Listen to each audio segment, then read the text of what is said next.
future trends, deep insights, industry leaders. This is the iGaming Next podcast with your host, Pierre Lindh. This podcast is brought to you by Pragmatic Solutions, the leading iGaming PAM platform with a modular approach, including many benefits like a fast, secure, and scalable API-based platform, integrated with all major third-party products and services. Make sure you head over to Pragmatic Solutions and join our smart thinking.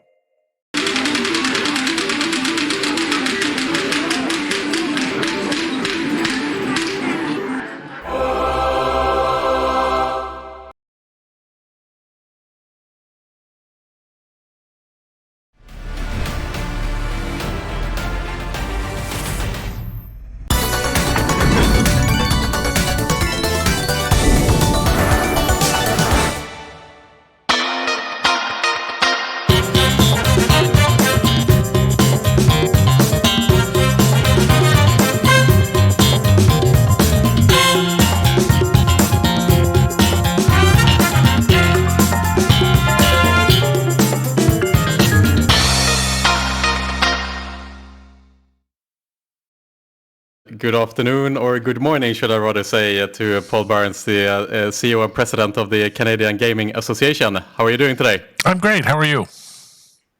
Yes, I'm doing great, thank you. As we just mentioned here before the recording, I've been being a little holiday here the last week. Took my girlfriend skiing, my Colombian girlfriend here, and for those of you watching the video today, I'm like Rudolph the Red-Nosed Reindeer here with a little bit sunburned nose, but it adds to the fun today, I suppose. And Paul, I mean, being Canadian yourself, I suppose, do you have any experience skiing yourself? Or I don't ski anymore. I still play hockey, but I don't ski. So right. That's some people do both here. Some pick one, depending on when you're a kid growing up. If you've got time to play, to do both, and sometimes competitive hockey takes over. So I'm a hockey player. That's my a part-time skier and now retired because I don't have the confidence to get down the hill in one piece anymore. Oh, fair enough. Yeah, I mean, being Sweden, which is kind of the Canada of Europe, you could say. I'm also born and raised in a very hockey-centric little village. 2,000 people where I grew up, and in that village, and 2,000 people at every hockey game. That was the religion in that little town. Fantastic. Good stuff. But all the fun stuff aside, and on to even more exciting things here, I suppose, which is the fact that the Canadian province of Ontario obviously is launching legal iGaming and sports betting here on the 4th of April.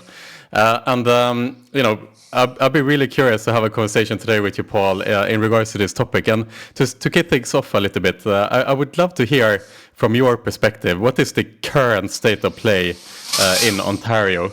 Can you summarize the regulation and what we can expect now that the market is opening? Well, what we've seen is we've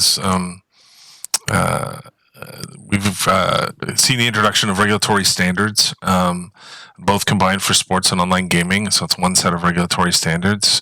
They're really based on they're outcomes driven. Their standards are not very prescriptive for operators. So some familiarity more from the European side maybe than what people have seen in parts of the United States when it comes to online gaming regulation. If you had to look to guidance, all products are available predominantly. It's including live in-game wagering for sports and lots of. So there's been very open about putting everything on the table and starting with a full, robust product offering. There's a few items that are still left to be bingo in particular, because we have a strong charitable gaming bingo sector in the province of Ontario. They're waiting to see what the solutions will be, something different for that. But otherwise, it's been well received in terms of the regulatory standards, in terms of the market conditions. A little bit of getting used to here because of the laws in Canada around gaming, that operators not only are being required to register and be registered and licensed by the regulator, the Alcohol and Gaming Commission of Ontario, they're also being required to enter into a commercial contract with iGaming Ontario, which is another agency of the province of Ontario. That contract, it really satisfies what we refer to as the conduct and manage provisions of the Criminal Code of Canada, which talk about the provinces and the agents being able to conduct and manage gaming. This contract that operators are entering into not only outlines the revenue share model, which is 20% for the government, 80% for the operator, but it also then outlines a number of other policies around anti-money laundering, KYC, advertising, responsible gaming. And so some of those things are actually, they're replicas of what's found in the standards, but they're also part of a commercial contract operators are required to enter into. So that's a little bit of the different, it took some getting used to for operators to understand why we had to do both. But it's, we've seen, I'm told, over 30 applications for operators. There's expectation somewhere between 8 and 12 will be ready for the first day. So it's pretty positive. And what we're seeing right now, there's been great uptake and interest. As the only open licensed model or market in North America at this point in time, that's been part of the attractiveness. Companies who haven't been able to get into other markets can find a home in Ontario. Right. So there isn't any particular limits on how many applications that will be accepted? None at all. So there's companies that are taking a look at Ontario for the first time now, as they've seen a lot of the discussion and conversation rise about what Ontario is and what it's doing. And there's a number looking at entering the market maybe later this year. So it's an iteration, but we've seen one of the objectives they had really in trying to creating this market was Canada is home to a very robust gray market. And it's that part of the criminal code in Canada which talks about conduct and manage gaming within the jurisdictions and that the province have right. But the definition, where does the bet occur, has been an unsettled question. Is it occurred in my computer, my home in Toronto, or is it the server that's in the UK or Isle of Man or Malta? And so that's an unsettled question. And a lot of believe that actually the bet would occur offshore.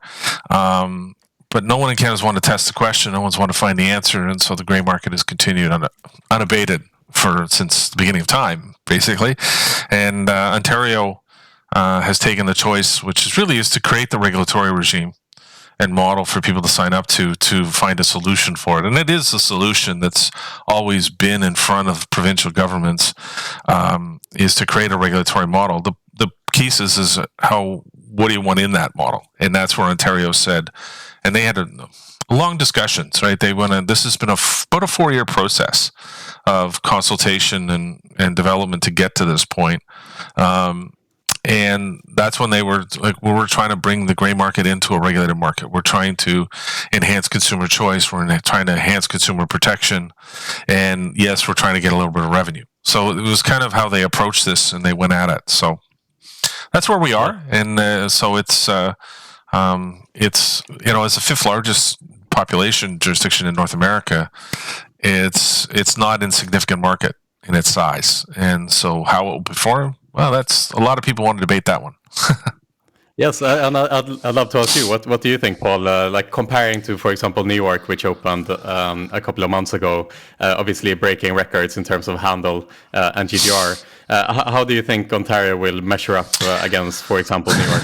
Well, it's going to be, there's a lot of, because we've had really this unrestricted access to online gaming. So there's companies that are entering this market that have a very strong, a large database already of customers and a strong book of business. But there's going to be more choices and more opportunity, and we'll see obviously more advertising and promotion of those products, which we haven't really seen from the gray market to this point in time. Very limited advertising in many ways, but there's estimates to say, in the first year there'll be $1.5 billion in GGR from the sector. Right. I've heard there's been wild estimates of sports betting handle. Is it going to be 5, 6, 8? I've heard lots. One, I think it's going to be as people enter, because as I said, there's going to be maybe between 8 and 12 the first day. Everybody else others will come in the coming weeks and months. So how fulsome does it take shape? Going to be interesting. I think that there's a lot of comparisons to other jurisdictions. Some of those comparisons, it's not apples to apples in any way, because there's. I think what we'll see is probably some more truer picture of the numbers that the grey market's been earning out of Ontario through this process. And obviously then seeing with new entrants, and in particular the land-based casino operators who have wanted to access the online market to extend their brands beyond the four walls of their buildings. It's been very key for them to get into this. There's still some work to do to make sure they can fully take advantage of it properly, but it has been pretty well received all in all to this point in time. So it's exciting times ahead, though.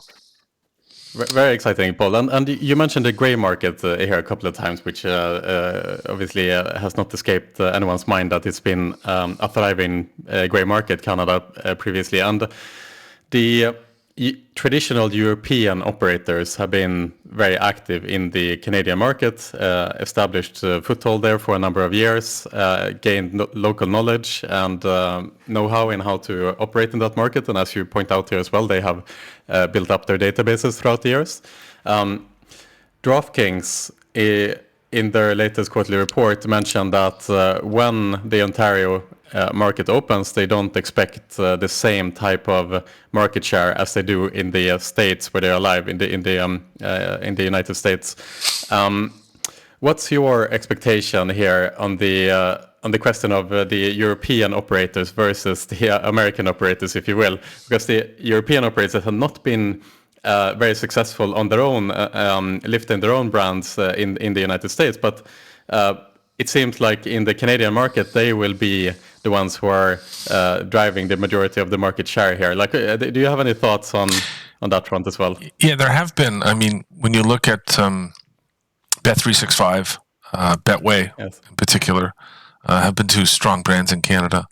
Betway, Bet365 did some marketing and promotions. I've scaled back a little bit over the last few years, but they've had a strong book of business. And I think that what we've the interesting part will be is that because we see a lot of North American sports, the brand awareness for DraftKings, FanDuel, BetMGM, Caesars is high. Thanks to we get a lot of American TV broadcasts. There's a lot of sports network leagues are intertwined between the two countries, and so there is a lot of brand awareness for others, but there may not be a lot of customer experience. So for the European sportsbook operators, it's maintaining their their current customer base, and what do they need to do that? And that's where I think that's the nature of where the sports bettors often have 2, 3, 4 accounts, depending on what they like to bet on, and some books obviously do some sports better than others. But I think it is they start with a strong foothold. But I would say the brand awareness on some level for the FanDuel's, DraftKings, PointsBet. And the other part we have is some Canadian entrants. So the Score Bet. Okay. Yeah. So PointsBet. The Score has had a sports betting or sports information app, which has been sort of the go-to sports app for Canadian sports fans for a long time. I've had it on my phone. It's my source for sports news, scores. They've got several million users of that app. So they start also with one, high brand awareness, two, a lot of customers who use their app, can they turn them into deposit-making sports bettors? That's their challenge. The Toronto Star, which is Canada's largest daily newspaper, is entering with North Star Bets, and so it is again with a strong brand awareness, a customer base. It's Canadian. There's been a lot of talk about the authenticity and being a Canadian offering and being and appealing to Canadians and the way they like to bet on sports. We'll see. There's a lot of chatter in the market, but what's the way? It just there's a reason some books are widely successful around the globe, and there's others who are upstarts who are trying to make their case and have strong regional strengths. So I think one thing we're going to say, it's going to be really competitive. It's going to be great for the consumer. And one of the levelers in this that people often that are talking about more is there's a restriction on advertising bonuses and incentives. So what we won't see in our mass market advertising is the deposit bonus, like $500, $1,000. They can still offer them. They just can't do it in their social media ads or their television ads. You can find them on their sites. You can offer them to your customers. And so we're going to have to do different creative ways to get people to visit your sites, to sign up. There's going to be a lot of operators look at that and say, hey, I like to compete on product and I'll compete on customer service. This is going to be great. That's why it's hard to compare apples to apples when I say, when you look at how this is going to perform versus that market versus this market. It's going to be interesting to see, but there's a lot of unique attributes to Ontario that'll make it, I think, a very competitive market. Yeah, absolutely. And I mean, we've been chatting about Ontario here specifically, but what about the rest of Canada, other provinces as well? Is this on the map as well, with following Ontario, that other provinces will follow suit as well? What's the state of play? There's a lot of watching. Let's just put it that way. I would imagine the gray market has been of a concern. A complaining point for many of the other provincial governments and their provincial lottery corporation offerings. I think that they will take a hard look at seeing what Ontario's done. The solution is to create a regulated marketplace. That doesn't mean you copy Ontario on an open license. Some of the populations and some of the jurisdictions of Canada will not support that. It would support more limited license or a tethered model to casino operators, because we do have a very strong casino marketplace in Canada. So it's not about, do you want to solve the problem? And let's talk about how to do that. And I think they'll look and saying, is Ontario really going to solve the problem? First, is it going to, how is there going to be a large illegal market remaining in Ontario? Early days say probably not. But every market in the world has problem with illegal operators in it. So where no one's kidding themselves to say it's going to be eliminated. But I think what you'll see is a high rate of channelization into the market from operators that have been in the gray market. The leading operators are there. They're applying. They're in the process. They're going to be joining the market. So it's... I think that's the success that I think people will look at from other jurisdictions and say, okay, how can we do this? The best suits our jurisdiction, because everybody's got a bit of a different model, a bit of different attributes to their market. And all we're asking that we want them to do is, let's have discussion. Let's consult, talk. Ontario spent 4 years getting to this point. As I said, they went out and consulted with operators around the world and regulators, looked at what other jurisdictions had done, and came up with a solution they think is best for them. We'll see how it works. I don't think no one is under the impression they got it perfect, even them. The Alcohol and Gaming Commission and IGO, as the two agencies responsible, have long committed to keeping a dialogue going with the industry through this to see how the market works, what is working, what doesn't work, what needs to be changed. So they're committing to a lot of those discussions, which I think is good. It'll be healthy to make sure the market stays competitive and healthy. That's what they want to work towards. So so the rest of the country, it's a wait and see and a watch. Let's see what happens, and then we may let's take a look and see what works best for us. Absolutely interesting, Paul, for sure. And I was reading as well that when an operator applies for a license, they are asked basically for this kind of cool-off period where they have to exit the market until they have their license approved. Is that something you can comment on as well? So for example, have the operators that applied for license now, have they all shut off their they don't have to in Canada until? They don't have to. That's one of the objectives for the province and IGO and Alcohol and Gaming Commission of Ontario was to transition that group, not to cut them off. They wanted to get higher rate of sign up and people joining the regulated marketplace. And so what they've done is they've allowed them to transition So they're not having to leave. They don't have to cut off. Okay. What they have to do is that they have to be in the licensing process. And a lot of them are. And they have to be in the licensing process probably by the end of this week. And a lot of them are. A lot of them have been in it for a while. And what they're allowed to do, they have to transition their customers. So they have to abide by all the new KYC rules. So all the customers have to be, and they have to be transferred over to an Ontario compliant platform. Because one of the things in the Ontario market that didn't get settled, basically for some outstanding legal questions, was liquidity. And it's a challenge. When even the agencies wanted international liquidity as part of the market. The lawyers in the Attorney General's department said, no, we don't think so.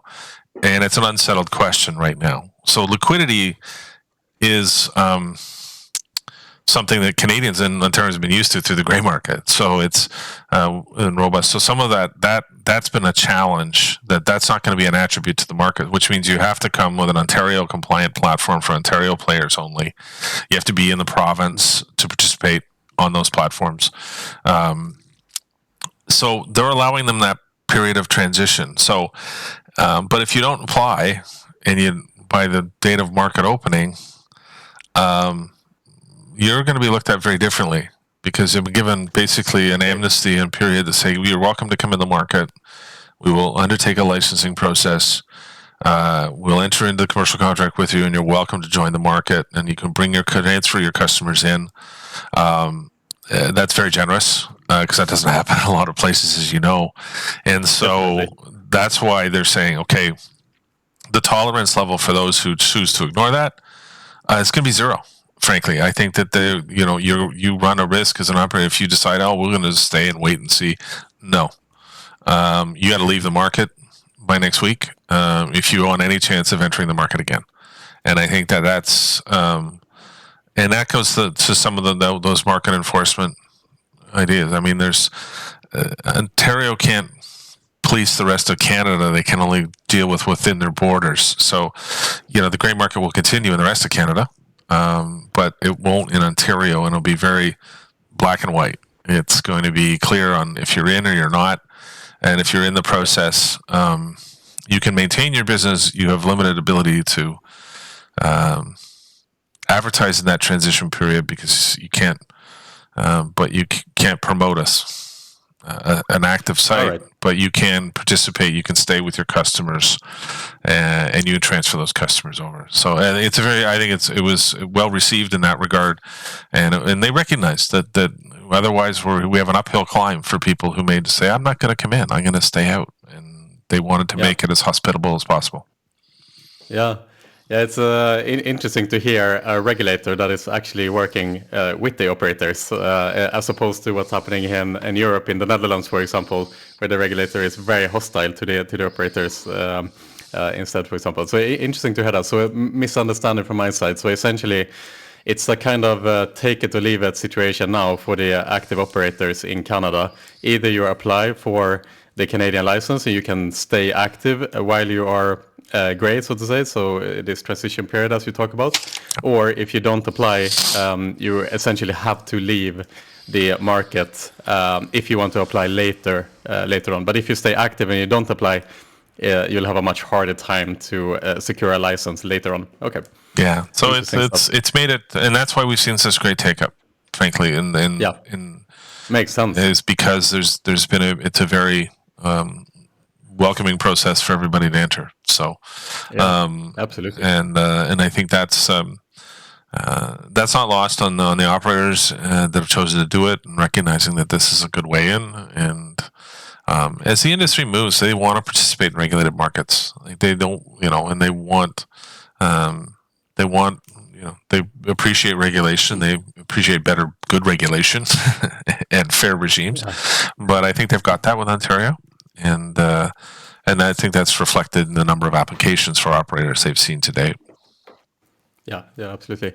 I'd like to ask as well, we talked a lot about the operators here in the podcast, but what about the suppliers, the B2B suppliers? I'm not sure if I misunderstood this as well from the articles that I've read, but if I understood it correctly, is it true that the operators are only allowed to work with the licensed B2B suppliers, essentially even game producers, not only the platform itself, but also other suppliers as well. And what type of suppliers in that case have to apply for a license? So I'm thinking Evolution, for example, have an advantage on that front.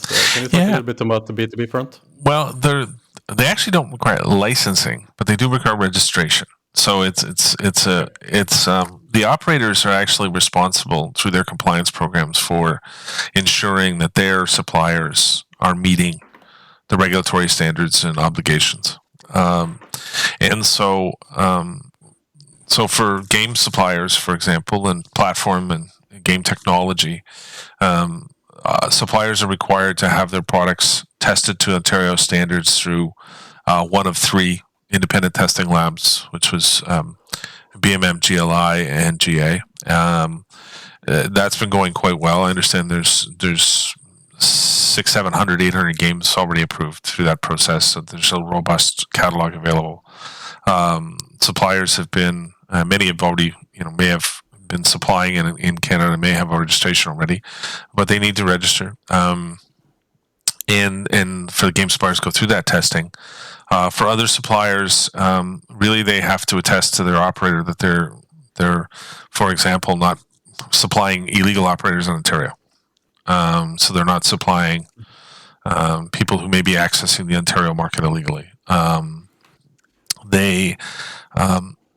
Affiliates are not to have to be licensed or registered at this point in time. They've asked that, but operators are requiring that affiliates they work with and have relationships with require them to meet their advertising standards, which means no offering of bonuses, inducements, or incentives. So there's been some confusion around some of those because, affiliates, we don't have to be registered licensed, we don't have to follow the rules. Yes, you do. And the operators you work with will require you to do that. It's what they're trying to say is they see that the market, the industry's matured. They're putting their emphasis where they think they need to be, and that is the game operator, and that's where the funds are and the patron relationships are. If people choose to misbehave in the market and try and, I'm not registered, so I don't have to follow the rules, you could find yourself licensed and registered down the road. I mean, they're trying to take a reasoned approach to this, and they've and that's where they've learned from talking to other regulators and industry and companies about their approach, and so that's something that's been not unique to North America, but maybe unique to Europe in some of the regulatory regimes. I've heard comparisons to UK and Spain and other places like that, but there is some experience drawn upon that. But the licensing of suppliers was something they chose not to do. But you'd have to register, which is you're not going through a severe background check, but you are going through that you are working in the market, and that's what they've chosen. A bit of I'll call it a lighter touch, but also I think more reflective. They understand that the industry's matured to a point where they can ask the operators to attest that their suppliers are meeting and the standards. So essentially, take some of the major game suppliers like Evolution and Playtech, for example. Mm-hmm. So what you're saying is essentially that Evolution and Playtech are not allowed to supply gray markets or rather black market operators their games in order to provide their games to the regulated operators. So Evolution and Playtech, for example, would have to drop the unregulated operators in order to be active in the market. Yeah, to choose anybody accessing the Ontario market, because Ontario can only deal with the borders of Ontario. Some people you have to leave the rest of Canada. Actually, Ontario doesn't have an opinion on that. Because what Ontario they've said is we only control what's within the four walls of the boundaries of Ontario. We can only deal with within the four walls. So don't supply an operator that's illegally accessing the Ontario market, and that's what they've asked of them. And that's I think that's reasonable. It's entirely reasonable, and I think everybody's more than willing to accept that. And that's why, even through the transition period, they know that there's they're working with suppliers and operators to make sure that everybody's doing things properly, and that and they will be and companies will have to make those attestations to the government that they aren't supplying those markets. All right, fair enough. So for the likes of for the game suppliers, so to say, you could say that the license kind of hurts them a bit in that respect, and that they will have to cut off the unregulated offerings. Yeah, but which makes total sense, because obviously the regulator wants to obviously make the unregulated offering less attractive as well, right? So 100%, and they need to protect the market. I mean, that's and to any supplier, there's going to be more operators inside the market being licensed and regulated than there will be outside, and so I think that from the province of Ontario perspective, it's a small ask, and operators demanding. I mean, through all my consultations, because the province, they said, you haven't done a really good job at policing your market, like none at all. How are you going to do that once we sign up, we make that financial commitment, we apply for a license, we pay their fees? How are you going to protect the market? And so it's been top of their list to ensure that they know that there's an enforcement regime behind it, and that's where we see cooperation on advertising and obviously on supplier side through the registrations. Those kinds of things are all helping to protect the market, and that's where, and they're going to be promoting the value of the license in Ontario and playing with licensed operators. So we look forward to. We think it'll be a very robust market, and we think there won't be a lot of room for illegal market operators in Ontario, at least in the early days. So I think, it's a challenge everybody's going to have to deal with, and they're prepared to police it and enforce it. Yeah, Paul, listening to this in general, it seems like the regulator has really done their homework in this regard, to work with the operators, work with the industry in order to figure out a regulation that makes sense. The tax rate seems reasonable as well. And these are kind of low-hanging fruit, you could say. The fact that suppliers are not allowed to work with unregulated operators if they want to be partnering with the regulated offerings. It just seemed to make a lot of sense, which sometimes we don't see much of here in Europe, particularly. But very interesting, Paul in general, to listen to. I have a question just unrelated to Ontario and the regulation here, but obviously, Paul, you are the president and CEO of the Canadian Gaming Association, which represents many of the operators over in Canada, of course. And I would love to hear this a little bit more on the association in general. What's your key objectives and the history of the association, and what are you looking forward to next? Well, it's been a busy couple of years. The association, really our work is around advocacy and education awareness about the industry. We promote the economic value of gaming in Canada. We talk about the industry's contributions to communities, to economic development, job creation. We work with governments across the country and really create a dialogue.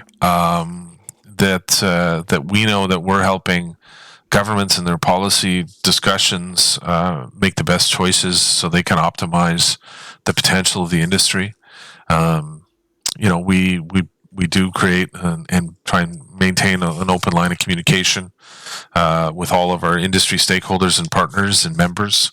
And so we do that through, we have research projects and other committee work. We've just signed an MOU with the IBIA to build a more knowledge and capacity on betting integrity, as sports betting in its current form is a little bit more new to Canada in the sense, and that the regulatory regimes that are being put in place to govern sports wagering. We've worked on items dealing with cashless wagering in the casino environment to try and get ahead of technology and help regulators understand the innovation that's coming with the industry. So it's really how we build these partnerships and dialogue with the industry. and obviously working, we led the charge on sports betting and getting the law changed for the last decade. Took a lot longer than I wanted it to, but we got it done. And provide ourselves as a resource, really as a conduit to industry when you're talking through the consultations that went on in Ontario over iGaming. And we still have regular dialogue with those the agencies and such, because we want to make sure that the market works to its potential for everybody.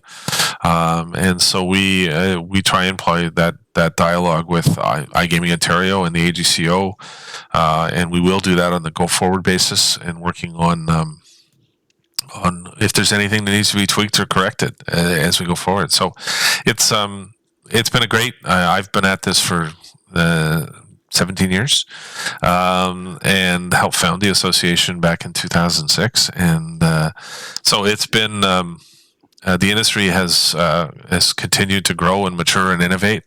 The exciting part, really, that I see in iGaming in Ontario is actually unleashing all of the great innovation and talent that's here. Canada was kind of punched above its weight in the iGaming space. PokerStars was founded just outside of Toronto here, and Scheinberg was retired from IBM and created a poker site. Cryptologic, which was the birth of, and probably there's a long lineage of people who are leaders in the iGaming industry around the world that had connection to that company that was founded here in Toronto. And we still are home to a great wealth of technology talent. The innovative economy in Canada is strong, and that's why what we want to see is unleashing great new Canadian companies, telling the story of why Canada is such a great place, especially if you want to access the North American iGaming market. Is looking at Ontario and British Columbia, but Ontario, particularly because of licensing, has sort of sent a signal to people saying, "Hey, these guys got it right. They're serious about this." But there's other places too in the Montreal area is doing amazing breakthrough work on artificial intelligence, and the innovators and creators in the Lower Mainland of Vancouver with game development, and so we've got these sectors all over the country. But that's the part of it that's exciting for me, is to see this another dimension, because gaming has often been thought of in Canada, it's revenue for government. And like, yeah, that's nice, but you know what? There's a whole lot more. There's a couple 100,000 jobs in this country supported by gaming. There's, the great wages, great careers, and those are the stories we're starting to tell more of now, because we want to shine a light on this. Absolutely, and a lot of innovation coming out of this industry as well, which should not be underestimated for sure. Paul, I mean, obviously you guys are doing a great job over there, and being able to support this regulation that is coming into effect now on the 4th of April here is a testament to the great work that you guys are doing at Canadian Gaming Association. And Paul, we're going to start rounding off here a little bit. It's been great to have the update for you here on the state of play in Canada at the moment. We're looking forward to see what the numbers are going to turn out at. And obviously we'll keep reporting on this as well.